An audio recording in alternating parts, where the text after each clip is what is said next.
ایک جگہ سورہ احزاب میں سورہ نمبر 33 یہ اپریشیٹ کرنے کے لیے بہت آسان ہے۔ اللہ سبحانہ و تعالیٰ فرماتے ہیں ما جعل اللہ لرجل من قلبین فی جوفہ، اللہ جو عبادت اور اطاعت کا حقدار ہے اس نے کسی مرد کے جسم میں 2 دل نہیں رکھے۔ میں ریپیٹ کرتا ہوں، اللہ نے 2 دل نہیں رکھے کس کے جسم میں؟ آدمی کے۔ تو یہاں خاص کر کس کا ذکر نہیں کیا گیا؟ خواتین کا۔ اگر کہا جاتا کہ اللہ نے کسی انسان کے جسم میں 2 دل نہیں رکھے تب اس میں خواتین بھی شامل ہوتی ہے کہ نہیں؟ لیکن یہاں جو لفظ آیا ہے وہ ہے رجل، جو صرف آدمی کے لیے استعمال کیا جاتا ہے۔ اور عجیب بات یہ ہے باقی پیسج میں خواتین کے متعلق بات کی گئی ہے،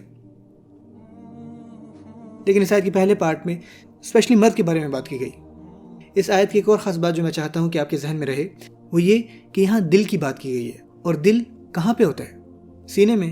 اور یہ فگر آف اسپیچ قرآن مجید میں کئی دفعہ استعمال کی گئی ہے، القلوب اللاتی فی الصدور، دل جو ہوتے ہیں سینوں میں۔ دوسرے لفظوں میں قرآن کامنلی دل کی جگہ سینے میں بتاتا ہے، لیکن اس آیت میں یہ کہنے کے بجائے کہ کسی آدمی کے سینے میں اللہ نے 2 دل نہیں رکھے، بلکہ یہاں جوف لفظ استعمال کیا جس سے مراد پورا جسم ہوتا ہے۔ سبحان اللہ، یہ لفظ صرف سینوں تک محدود نہیں ہے۔ وہ فرماتے ہیں کہ سب کے اندر اس نے آدمی کے 2 دل نہیں بنائے۔ یہ 2 خاص باتیں تھیں جن کی طرف میں آپ کی توجہ لانا چاہتا تھا۔ دیکھا جائے تو یہ ایک یقینی بات ہے، کیونکہ عورت جب حاملہ ہوتی ہے اور جب اس حالت میں ہوتی ہے تو اس کے پاس 2 دل ہو سکتے ہیں، اور تب بھی اس کے یہ دونوں دل صرف اس کے سینے میں نہیں ہوتے بلکہ اس کے جسم میں۔ جوف لفظ زیادہ مناسب ہے۔ زبان میں سخن سازی، سبحان اللہ۔